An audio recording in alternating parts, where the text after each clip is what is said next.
Hillary Clinton is back in POG form. She has crawled out of the crypt to make some kind of pro-feminism woman video. It was your typical rah-rah sis-kumbah girl power video until she said this. I remain convinced that yes, the future is female. First of all, what is with the potato bag with shoulder pads? I mean, for a woman, she has horrible style. She dresses worse than any politician I've ever seen. She dresses worse than the rent is too damn high guy, and he dresses ironically. He dresses funny on purpose, like a clown would. Actually, now that I think about it, he's got a pretty sweet style. Black suit, black tie, black sneakers, black gloves.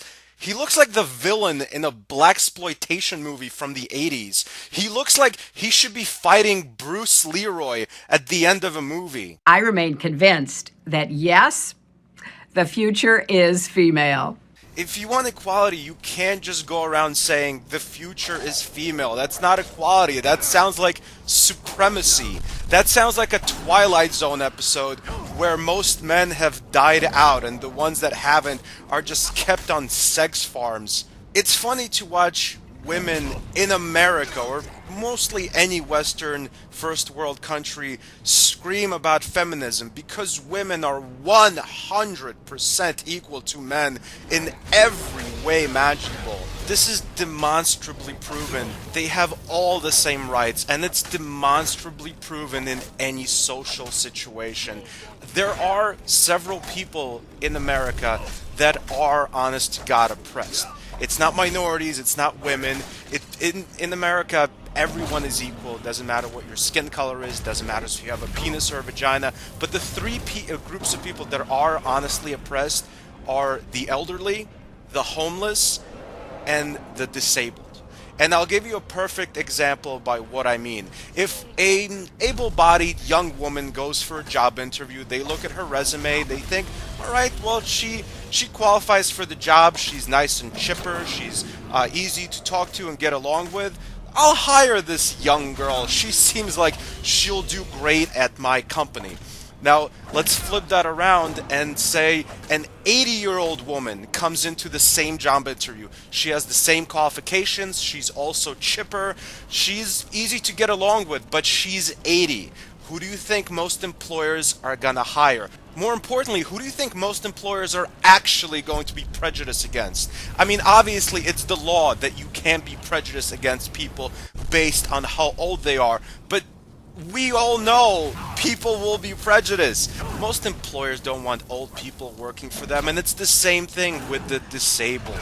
Able-bodied African-American gentleman walks into a job interview. He has a great bachelor's degree. He has a lot of experience for the job. He's dressed business casual. He's easy to get along with. Nobody's gonna not hire him because he's black. I mean, maybe 1 out of 1,000 employers, but 1 out of 1,000 employers will pass on someone who's white because they hate white people. It's like nothing. That doesn't happen. But you know what will happen?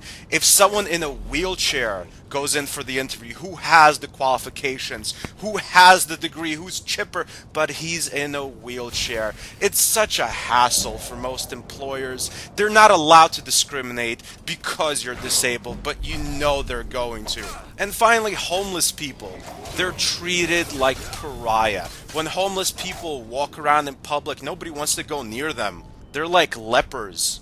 These are people that are actually oppressed in America, and when a woman comes out and says she's oppressed because she has a vagina, with no proof, with having everything handed to her, with being equal to men in every single way, it's not just laughable, it's insulting to people that are actually oppressed. If you're a real feminist, you're not gonna cry that women are oppressed in America, because that's bullshit. It's not true. If you're a real feminist, you're gonna go to countries where women are actually oppressed. Like, say, Saudi Arabia. Oh wait, you're not gonna do that because Saudi royals funded your fucking presidential campaign with millions of dollars in contributions. I hate to use foul language, by gum, but you can take your fake oppression and shove it.